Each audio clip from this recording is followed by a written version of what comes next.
भुला न पाओगे जब कभी भी सुनोगे गीत मेरे। नमस्कार, मैं गायत्री व्यास। मोहम्मद रफ़ी साहब को आज हम याद करने वाले हैं। मोहम्मद रफ़ी साहब के बारे में मशहूर संगीतकार नौशाद साहब अक्सर उनके जीवन के कई किस्से सुनाते हैं। उसमें से एक किस्सा मैं सुनाती हूँ और इस कार्यक्रम की शुरुआत करेंगे। मगर इस कार्यक्रम में हमारे साथ आज स्टूडियो में जो मौजूद है उनसे मैं आपकी मुलाकात करवा दूँ। वडोदरा शहर और गुजरात का हिंदुस्तान में नाम मशहूर करने वाले हमारे शहर के गायक कलाकार महर्षि पंड्या हमारे साथ जुड़े हैं। बहुत स्वागत है महर्षि। Thank you so much, Gayatri ji and VNM team for inviting me. And जैसे कि मतलब जो भी संगीत के फील्ड में जो भी गाना चाहता है उनके लिए पहला जो नाम होता है वो होता है मोहम्मद रफ़ी साहब जी। और जितनी भी फीमेल्स होती है जैसे उनके लिए लता जी होती है वैसे मेल्स के लिए रफ़ी साहब होता है। एंड वो उस्तादों के भी उस्ताद बोला जाता है उनको। मेरे साथ आज जयदीप भाई पटेल, बड़ौदा के बहुत ही जाने माने कीबोर्डिस्ट, म्यूजिक डायरेक्टर जी, वो भी हमें साथ देंगे। और महर्षि के लिए क्या बताएं, है छोटा सा, आवाज़ बड़ी बुलंद है। नौशाद साहब ने एक जो किस्सा सुनाया था वो मैं आपको सुनाना चाहूँगी। एक अपराधी को फांसी की सज़ा सुनाई गई थी और उनको पूछा गया, उस अपराधी को पूछा गया, नौशाद साहब बताते हैं कि उस अपराधी को पूछा गया कि आपकी आखिरी इच्छा क्या है। हम सब जानते हैं कोई भी अपराधी को जब फांसी की सज़ा सुनाई जाती है तो उसे आखिरी इच्छा पूछी जाती है। तो उस अपराधी ने ना अपने परिवार से मिलने की ख्वाहिश जाहिर की थी और ना ही कोई ख़ास डिश खाने की ख्वाहिश जाहिर की थी। उन्होंने जो ख्वाहिश जाहिर की वो थी बैजू बावरा फिल्म का ये गाना, ओ दुनिया के रखवाले। ये गाना सुनने की उनकी इच्छा उन्होंने व्यक्त की, उनकी इच्छा ये पूरी की गई थी और उसके बाद उनको फांसी दी गई। एक और बात इसी गाने से जुड़ी हुई है मोहम्मद रफ़ी साहब की।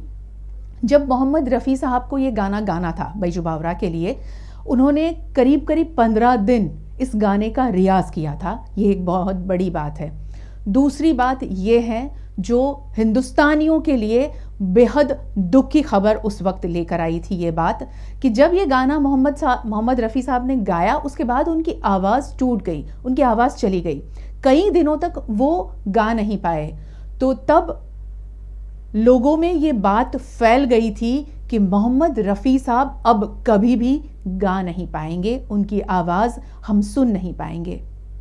और ये दुख भरी बात कुछ ही दिन बाद गलत साबित हुई और रफ़ी साहब की आवाज़ फिर हम सुनने लगे और कई गाने हमने सुने हैं। उसमें से कई चुनिंदा गाने आज महर्षि हमें सुनाने वाले हैं। तो जो अपराधी ने ख्वाहिश की थी सुनने की, उसी गाने से इस कार्यक्रम की शुरुआत करते हैं। महर्षि के साथ सुरों को और ज़्यादा दुरुस्त करेंगे जयदीप भाई पटेल हमारे साथ जुड़े हैं कीबोर्ड पे। जयदीप भाई बहुत बहुत स्वागत है आपका। ये स्वरांजलि का आज का सफ़र शुरू करते हैं महर्षि।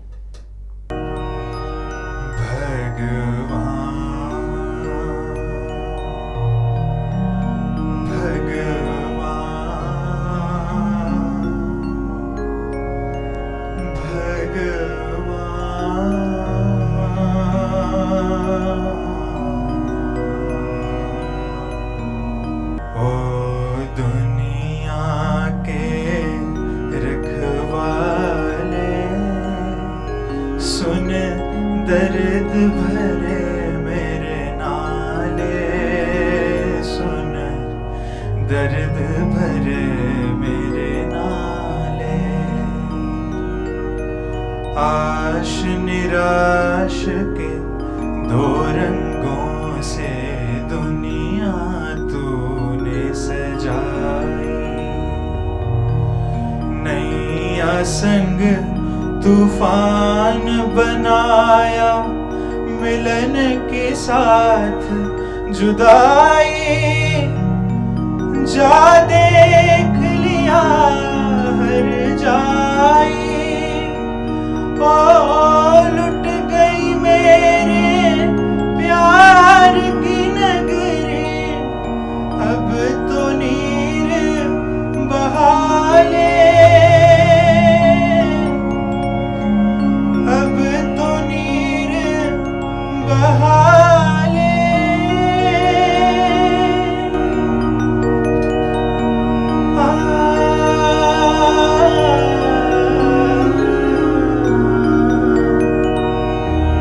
अब तो नीर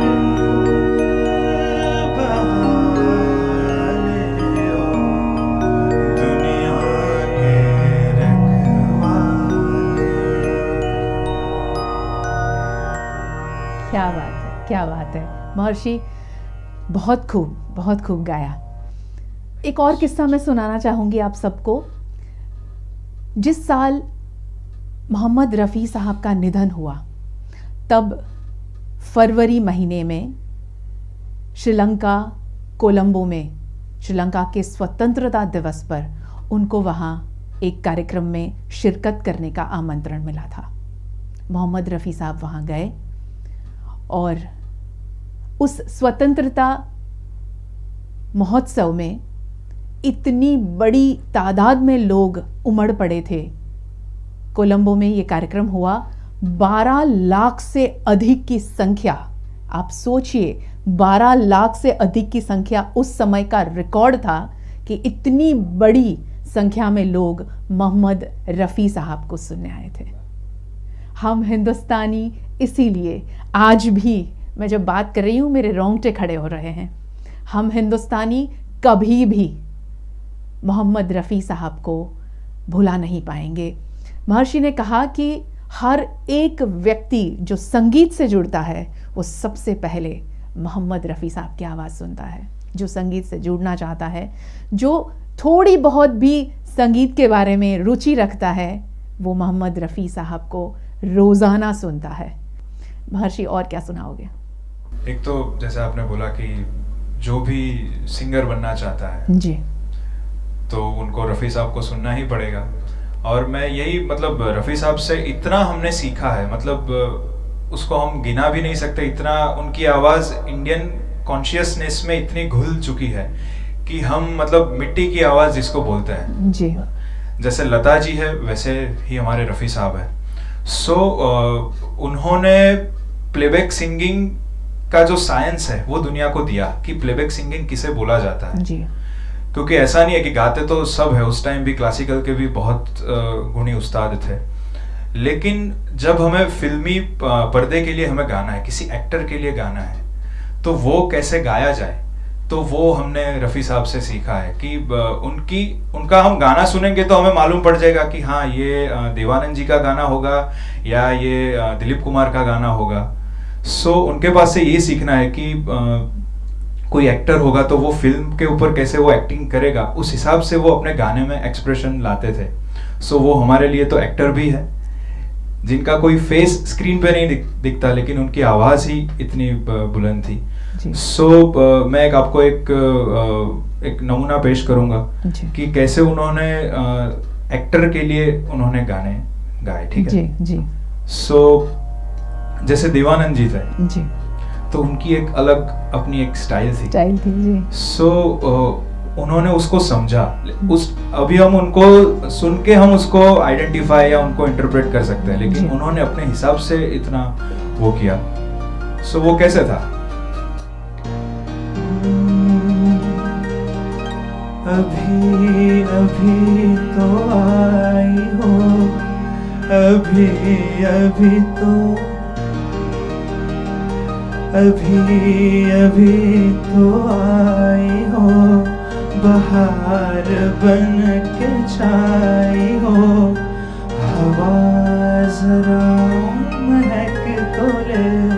अब ये जो जरा है इसमें जो उन्होंने एक्सप्रेशन दिया है, हवा जरा महक तो ले, नजर जरा बहक तो ले, शाम ढल तो ले जरा, ये शाम ढल तो ले जरा, ये दिल संभल तो ले जरा, मैं थोड़ी देर जी तो लूं, नशे के घूंट भी तो लूं। अभी ये जो नशा है वो उन्होंने अपने आवाज से दिखाया है। नशे के घूंट भी तो लूं, अभी तो कुछ कहा नहीं, अभी तो कुछ सुना नहीं, अभी ना जाओ छोड़ कर के दिल अभी भरा नहीं, अभी ना जाओ छोड़ कर के दिल अभी भरा नहीं। क्या बात है, क्या बात है। महर्षि ने एक्सप्रेशन की जो बात की कि जिस कलाकार के लिए वो गाते थे, जिस अभिनेता के लिए जो गाते थे, तो उनके एक्सप्रेशन, उनकी स्टाइल, वो सारा समझकर ऐसा लगे कि वो अभिनेता ही गा रहे हैं, ये उनकी आवाज़ में वो लाने की कोशिश करते थे। एक और ख़ासियत थी मोहम्मद रफ़ी साहब की कि जिस देश में, जिस स्टेट में वो कार्यक्रम के लिए जाते, तो उस स्टेट, उस देश की भाषा में एक गाना वो ज़रूर गाते। जब वो श्रीलंका गए थे, जैसे इस गाने से पहले मैंने श्रीलंका का एक वाक़या आपको बताया, तो श्रीलंका के उस कार्यक्रम में, कोलंबो में, उन्होंने सिंहला भाषा में एक गाना गाया था और वो 12 लाख से अधिक संख्या जो वहाँ थी, तालियों की गड़गड़ाहट कई मिनटों तक बंद नहीं हुई थी। ये ख़ासियत थी हमारे बहुत ही जाने माने, हमारे दिल के करीब रहने वाले मोहम्मद रफ़ी साहब की ज़िंदगी की। ये बहुत ही जानी मानी कहानियाँ हैं, हालांकि आपने पढ़ी होगी, मगर आज मैं इसीलिए सुना रही हूँ कि आज की पीढ़ी शायद ये बात नहीं जानती है। तो हम कोशिश कर रहे हैं कि आज की नई पीढ़ी को भी ये सारी बातें उनको पता चले कि घर में दादा दादी या नाना नानी या मम्मी पापा क्यों मोहम्मद रफ़ी साहब को सुनते हैं रोज़ाना। महर्षि, आप जैसे इतना अच्छा जान रहे हैं, आपने उनके बारे में जाना है, उनके गाने आप गाते हैं, गुनगुनाते हैं, तो आपको क्या, आपके दिल को क्या उनकी बातें छू जाती है, उनकी गायकी छू जाती है? एक तो जब भी हम मोहम्मद रफ़ी साहब का नाम लेते हैं तो हमारे दिमाग में एक उनका एक हंसता हुआ चेहरा नजर आता है। सो वो एक तो वही चीज़ है कि वो ऑलवेज एवर स्माइलिंग, और वो उनके गाने में भी नज़र आता है। एंड दूसरा कि जितना हमने जाना है, कभी भी उनके बारे में किसी ने कुछ ऐसा नहीं बोला कि जो मतलब वो कुछ गलत चीज़ हो। मतलब सभी उनके गाने के अलावा उनकी शख्सियत की भी इतनी तारीफ करते हैं कि उनके जैसा कोई है नहीं। उनको मतलब भगवान का दर्जा कुछ लोग देता है।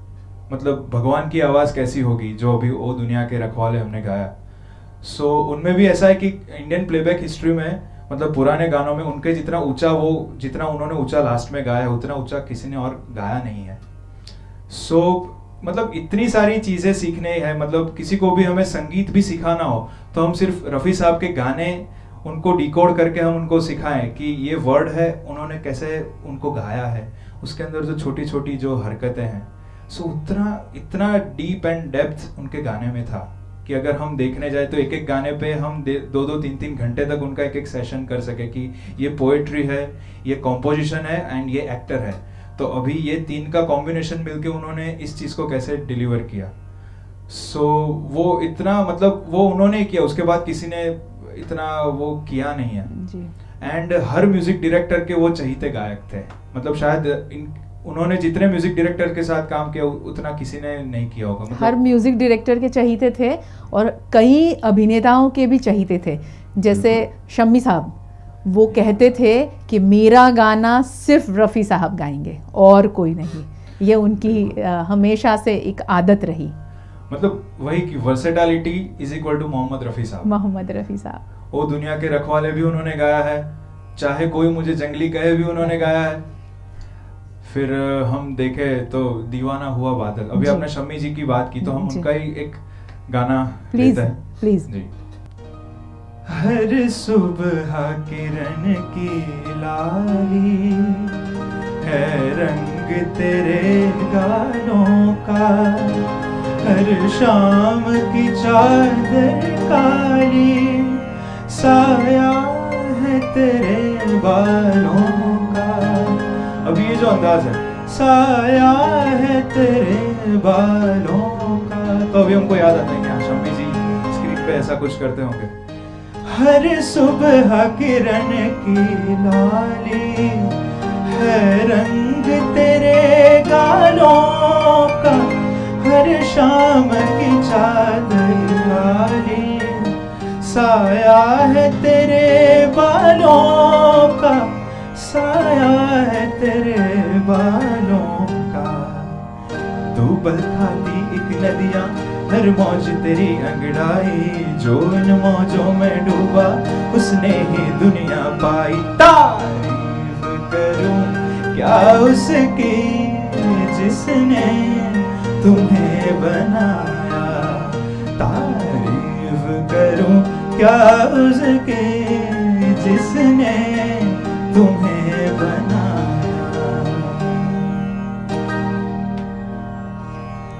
उनकी तारीफ भी कितनी करें जिन्होंने उन्हें बनाया था। सही में उनको भगवान का दर्जा दिया गया है। उन्होंने भजन इतने बेहतरीन गाए हैं, उन्होंने कव्वाली भी गाई है, फिल्मी गाने तो हम जानते ही हैं। ये एक बहुत बड़ी बात है कि जिस अभिनेता के लिए उन्होंने गाया उस अभिनेता को तो हर एक व्यक्ति याद रखता है, मगर साथ साथ में मोहम्मद रफ़ी साहब को भी हर एक व्यक्ति जहन में रखता है। जैसे आज हम कोई भी गाने सुनते हैं, हमें उस सिंगर का नाम नहीं पता होता है, उस सिंगर के बारे में हम कम जानते होते हैं, लिरिसिस्ट कौन है वो नहीं पता होता है, म्यूज़िक किसका है वो बहुत कम लोगों को पता है। जो संगीत से जुड़े हुए हैं वो शायद जानते हैं, मगर आम व्यक्तियों की हम बात करें, आम जनता की हम बात करें तो बहुत कम बातें हम जानते हैं आज के संगीत के बारे में, आज के गायक कलाकारों के बारे में।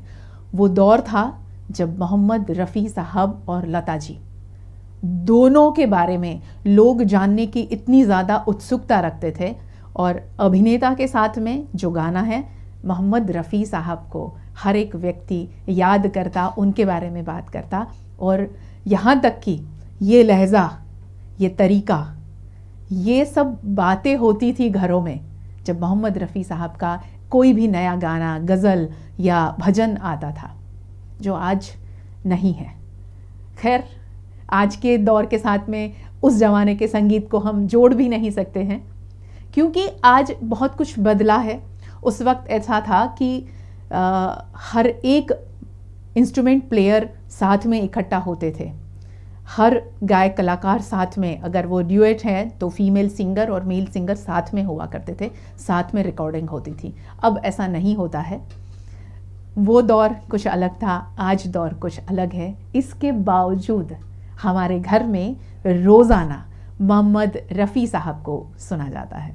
महर्षि, मोहम्मद रफ़ी साहब को सुना जाता है। आज की पीढ़ी के आप तो हो, मैंने जैसे कहा कि उस ज़माने का संगीत, आज का संगीत आज भी सुनते हैं हम सब। आपके घर में ज़्यादा सुना जाता होगा, क्योंकि मैं आपको बता दूं कि सनत पंड्या सर, वडोदरा शहर का बहुत बड़ा नाम संगीत की दुनिया में, उनके पुत्र है महर्षि। तो घर में मोहम्मद रफ़ी साहब को सनत भाई तो सुनते ही होंगे, आप भी सुनते होंगे, तो उन्हीं से आपको आदत हुई कि मोहम्मद रफ़ी साहब को सुनना है, कि आप भी बहुत ज़्यादा पसंद करते थे पहले से? मतलब जैसे जैसे उम्र एंड तजुर्बा बढ़ता है जी, तब मुझे ज़्यादा इन गानों का इम्पोर्टेंस मालूम पड़ता है जी। मतलब पहले हम कैजुअली सुनते हैं, हाँ ये गुलाबी आँखें जो उनके फेमस जो है वो हम सुनते थे, लेकिन जब हम उसकी पोएट्री को समझते हैं, गायकी को हम जब ज़्यादा समझते हैं, तभी हमें मतलब अभी मुझे मतलब कभी कभी रोना भी आ जाता है। ऐसे हम गाने सुनते हैं तो हमको मतलब ये थॉट आता है कि उन्होंने क्या समझ के ये कैसा गा दिया उन्होंने। और ऐसा नहीं है कि ये अभी एक लाइन गाए फिर दूसरी लाइन, वो पूरा एक टेक में सब म्यूजिशियंस के साथ पहले से लेके लास्ट तक एक्सप्रेशंस के साथ सब एक साथ गाना, मतलब अभी तो हमें इम्पॉसिबल लगता है कि ऐसा हो भी सकता है कि नहीं हो सकता.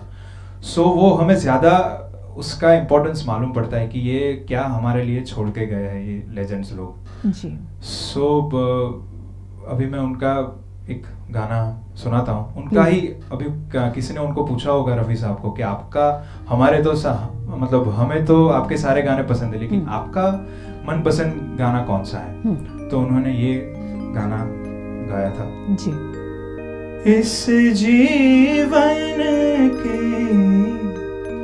चढ़ती ढलती धूप को किसने बांधा, रंग पे किसने पहरे डाले, रूप को किसने बांधा,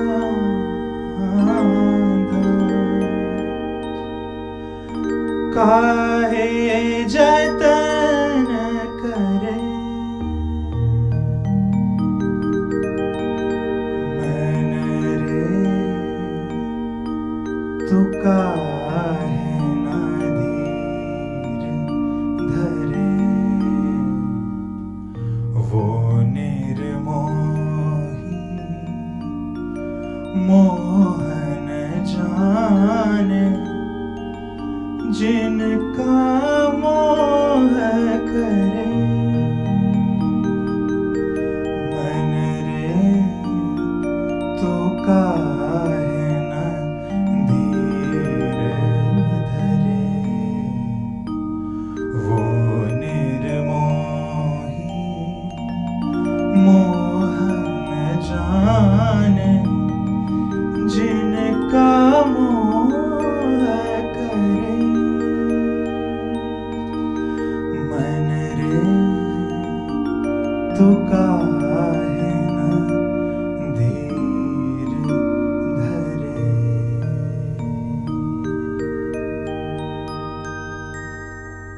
क्या बात है जयदीप भाई, बहुत खूब, बहुत खूब. महर्षि, मज़ा आ गया. धीरज भी सीखना मोहम्मद रफ़ी साहब से कोई सीखें. क्या धीरज थी, क्या संतोष था उनके जीवन में. उसके लिए एक बहुत बड़ा वाकया प्यारेलाल जी ने कहा था कि उन्होंने करीब करीब 200 से ज़्यादा संगीतकारों के साथ काम किया और जो नवोदित संगीतकार होता था उनसे वो बहुत कम पैसे लेते थे. कभी कभी तो कहते थे कि आप बिल्कुल पैसे ना दें, मगर किसी ने उनको कहा कि आप ऐसा न करें क्योंकि हमें कहीं ऐसा महसूस होता है कि आप हम पर एहसान कर रहे हैं. तो उन्होंने ये बात को इतने अच्छे तरीके से लिया था. मोहम्मद रफ़ी साहब ने बताया था किसी को कि मैं इसीलिए फिर फ्री नवोदित संगीतकारों के साथ में फ्री काम करना बंद कर दिया. उस वक्त एक गाने के रिकॉर्डिंग के पैसे वो 10,000 रुपये लेते थे. तो उस नए जो संगीतकार आए हैं उनसे सिर्फ 2,000 या 1,000 फीस लेते थे और कभी वो गाना नहीं चले तो वो फीस वो उनको वापस कर देते थे. ये थी महानता उन कलाकार में और ये महानता यहाँ तक ख़त्म नहीं होती. मुझे उस डायरेक्टर का खैर नाम याद नहीं है. उन्होंने फिल्म बनाई, फिल्म चली नहीं, ऑलमोस्ट डब्बे में चली गई और वो डायरेक्टर साहब बिल्कुल रोड पर आ गए. इतनी ज़्यादा उनकी फाइनेंशियल तकलीफ़ें बढ़ गई कि उनके पास में 2 वक्त की रोटी का पैसा नहीं था. और ये बात जब मोहम्मद रफ़ी साहब को पता चली तो उन्होंने जब उस फिल्म के गाने के लिए 2 गाने उन्होंने गाए थे, 20,000 रुपये उन्होंने लिए थे. वो पैसे लेकर उनके पास वो जाते हैं और कहते हैं कि ये पैसे मैं आपको वापस लौटा रहा हूँ. डायरेक्टर साहब मना करते हैं कि नहीं, मैं मैनेज कर लूँगा मगर आपके पैसे मैं वापस नहीं ले सकता. मोहम्मद रफ़ी साहब ने कहा कि देखो ये पैसे आप नहीं लोगे तो ऊपर वाला मुझसे नाराज़ हो जाएगा. आप चाहते हैं ऊपर वाला मुझसे नाराज़ हो, क्योंकि ऊपर वाला अगर मुझसे नाराज़ हो गया तो मेरी आवाज़ चली जाएगी। आप चाहेंगे ये हो? वो डायरेक्टर साहब की आंखों में पानी भर आया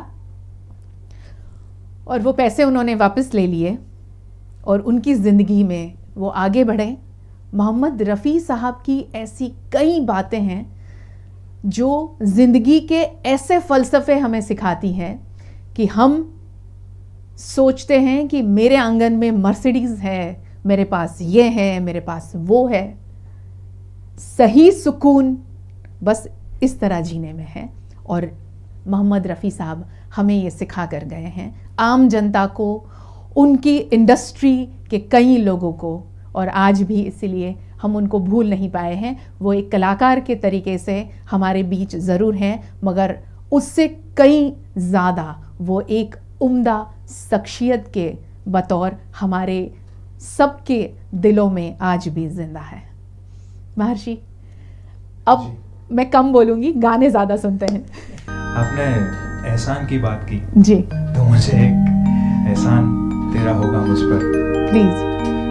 अभी जैसे मतलब हमने सोचा नहीं था, लेकिन एक यमन का ही एक माहौल बन रहा है, यमन राग का। कितने 3-4 गाने उसी पे हो रहे हैं। जी। सो एहसान तेरा होगा मुझ पर, दिल चाहता है तो कहने दो मुझे, तुमसे मोहब्बत हो गई है मुझे, पलकों की छाँव में रहने दो। एहसान तेरा होगा मुझ पर, दिल चाहता है तो कहने दो मुझे, तुमसे मोहब्बत हो गई है मुझे, पलकों की छाँव में रहने दो। एहसान तेरा होगा मुझ पर।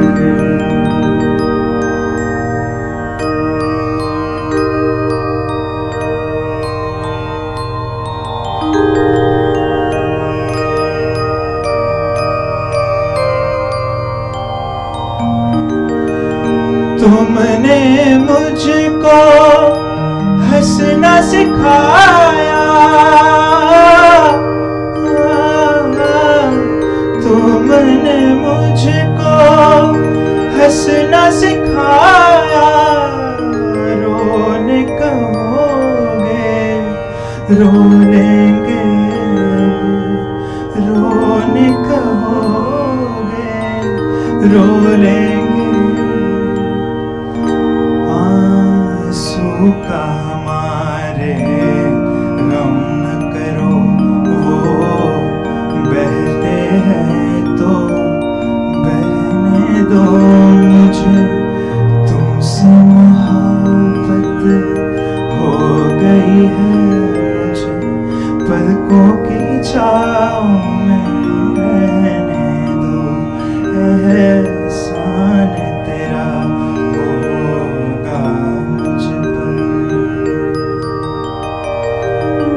गाना है जी, उन्होंने मोहब्बत को इतनी मोहब्बत से गाया है। जी। मुझे तुमसे मोहब्बत हो गई है मुझे, पलकों की छाँव में रहने दो। फिर जैसे अंतरे में हंसना सिखाया, रोने कहोगे रो लेंगे, अब रोने कहोगे। अभी रोने में इतना उन्होंने मतलब उसको फील करके गाया है कि हमको रोना आ जाए। रोने कहोगे रो लेंगे, आंसू का हमारे गम न करो, वो बहते हैं तो बहने दो मुझे,